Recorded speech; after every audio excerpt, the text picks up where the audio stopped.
Repeating myself from part 1, Serena's character illustrates a story of a girl coming of age. When a person goes through their transition from being a kid to an adult, it's common for them to think about their plans for the future, which is what Serena's character starts to show during the summer camp arc. Promptly after realizing that she doesn't know what to do with the rest of her life, Serena's introduced to Pokémon performing by Shauna. We can see that Serena finds the idea fascinating, but at most at a superficial level. But when Shauna goes on talking about her plans to becoming Kahlo's queen, Serena makes an ambiguous face, suggesting that she envies Shauna's certainty and passion in her life. We can see this face again when she listens to an injured Ash giving his inspirational speech. Before this point, Serena was in self-reflection all by herself, with Fennekin next to her, that is, but she wouldn't be able to get much help from Fennekin because they're both inexperienced in life. This is the start of Serena actively seeking a dream, where she has a brief heart-to-heart with Ash for emotional support. Not only does this add on to Serena's quest in finding herself, this also adds detail to her relationship with Ash. Ash has won Serena's heart and admiration with his indomitable spirit. Well, that's the short of it. Serena asking Ash for advice is the result of Ash stealing her heart and earning her respect. This sort of nuance in relationships was never explored before in Pokémon. And I've got to say this. We see Serena soaking her handkerchief in the river, and she sees herself in the streaming water. For those who haven't noticed, she's self-reflecting. And about 7 episodes later, she's set on the goal of becoming a Pokémon performer. While the exact moments of Serena's determination aren't anything special, it's what comes after said determination that makes Serena's character great. Moments that make Serena realistic are her displays of insecurity. As I've mentioned in my previous video, this nuance in Serena's character is shown again when the crew runs into Grace at a skidoo ranch. While Serena is clearly happy to see her mother, we can see that there is something concerning on her mind. I mean, if the dense Ash Ketchum was able to notice, then I think it's super obvious. Watching Bonnie riding a skidoo under Grace's supervision reminds Serena of the days when she was little, learning under the guidance of her mother. Somehow, I intuitively interpret this scene as Serena being jealous towards Bonnie's natural talent while she lacks talent herself, but I think that wasn't this scene's intention.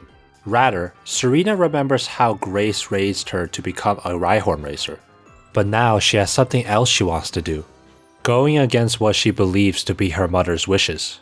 Although in previous episodes we saw Serena really set on becoming a performer, Serena goes so far to shut Ash up to keep her plans a secret from her mother. The reason is revealed when Serena and her Pokémon sneak out to practice their dance routine. A failed one, that is. The important part here is that Serena felt embarrassed to reveal her ambitions, when she's not ready to present a decent show. This nuance is further supported earlier when Grace embarrassed her in front of the crew that Serena was a quitter. That is, how could Grace take Serena's current plans seriously when she has a terrible track record? Having a clumsy performance would make her ambition look half-baked. She wanted to win her mother's respect. It's also nice how the creators implicitly justify Serena's sudden lack of routine. Notice how Fennekin was doing flips when she couldn't do any before. This was Serena listening to Nini and Clement's feedback that Pancham's movements fell out of place with her and Fennekin's movements. So Serena compensates by making Fennekin adapt to Pancham's style. This explains why Serena couldn't just use her previous routine because she was busy teaching Fennekin how to flip, thus halting practice for synchronization, which would also lead to forgetting the old routine in general.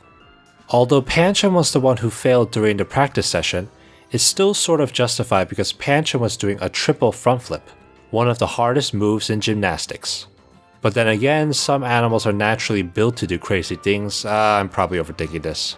Then Team Rocket shows up doing their thing. Serena steals the show because of her fast thinking and favorable conditions. Team Rocket blasts off again. Serena wins her mother's respect, gets carried away by the moment, so she confronts her mother that she's serious about becoming a performer. And they have a dramatic race to decide the fate of her future. I'll slow down a bit. The moment when Serena's about to reveal her plans to her mother, we can see Grace's face. This stern face shows us that Grace already had an idea of what Serena was going to say. This notion is supported by how she saw Serena practice in secret. What this means is that when Grace asked Serena to go back home for serious training, she already knew that Serena had other plans. Of course, Grace probably hoped Serena would go back with her because she saw talent in her then, but it was primarily a test. A test to see if Serena had the confidence to admit her dreams, to show how serious she is. Then we have the dramatic skidoo race between mother and daughter, but her skidoo trips, altering the course of the race. This might seem like a setback just for the sake of drama, but in the beginning of the episode, it was verbally established that skidoo can read the feelings of the rider. It was also visually shown by Clement failing at riding one, because he was being nervous. And this also explains how Serena takes the lead again. The purpose of Serena's monologue is a candid confession of her determination for the viewer to get a better understanding of her. And it also serves to explain why Serena's skidoo was able to catch up with Grace's skidoo, because the speed of a skidoo is proportional to its rider's emotions. Thus, Serena's monologue is functional in both inside and outside of the narrative. When Serena beats her mom, Grace explains to Serena that she wanted to race her with skidoo because skidoo can measure Serena's willpower. This is the moment when Serena proves her perseverance to her mother.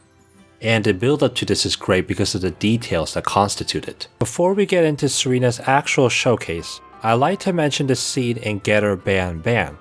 Try to take this into perspective. You're a Japanese kid watching Pokémon XY on TV. You get to see this cut every episode. So you probably get the impression that Serena's going to show off what she's got in her upcoming first performance. She might win, she might lose, but you wouldn't expect her to lose without a fight.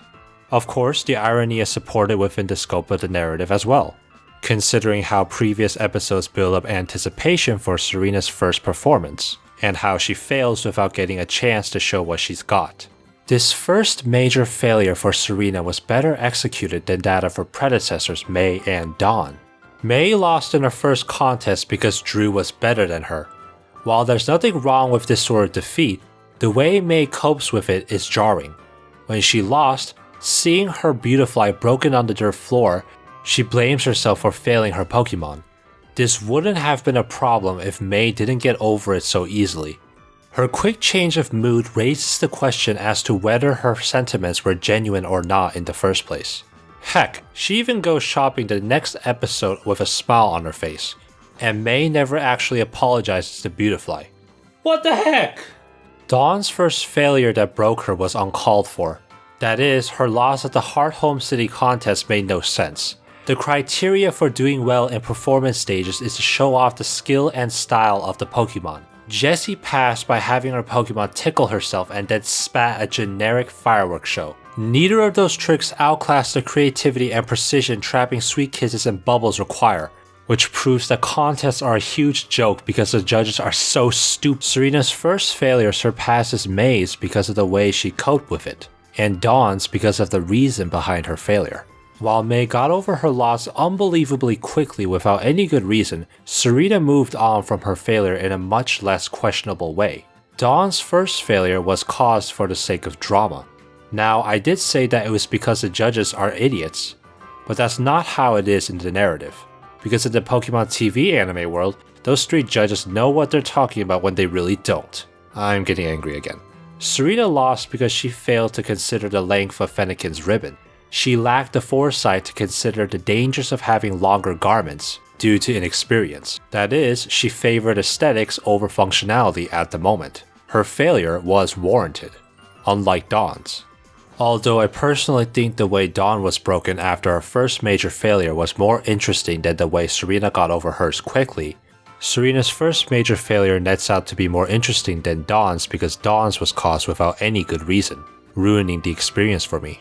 Anyways, it's important to understand what kind of situation Serena is in. She finds something she wants to do, she prepares for it, she receives her mother's blessing, only to fall without showing the world what she's got. On top of that, she had to see one of her rivals succeed, leaving her behind in the race. Despite all the forces that should break Serena down to tears, she doesn't show any explicit grief, at least within the narrative.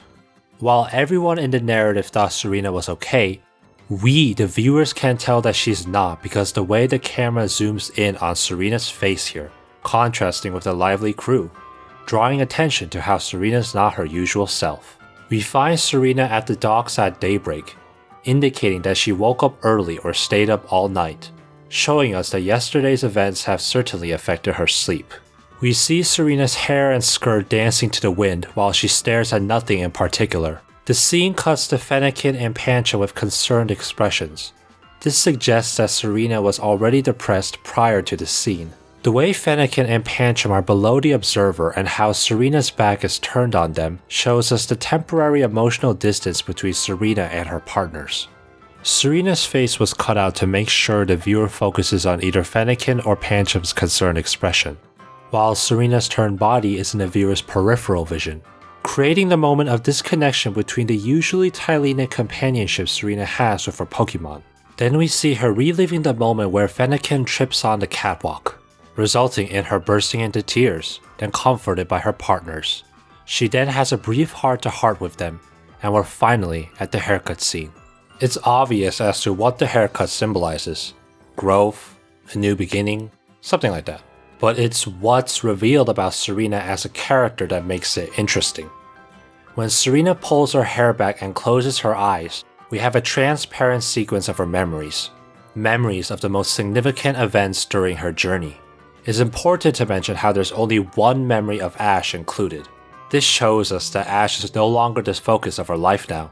I mean, this is just one of the many reasons why I don't understand when people say Serena's only in XY to crush over Ash.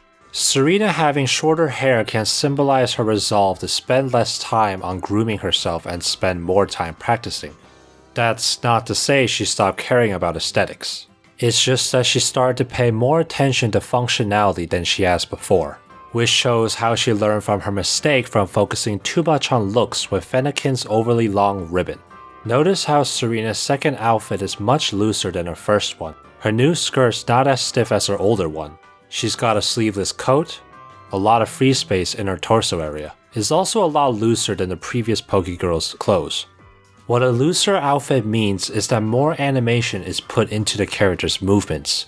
For example, when Serena does a twirl, her skirt and coat needs to move along with her.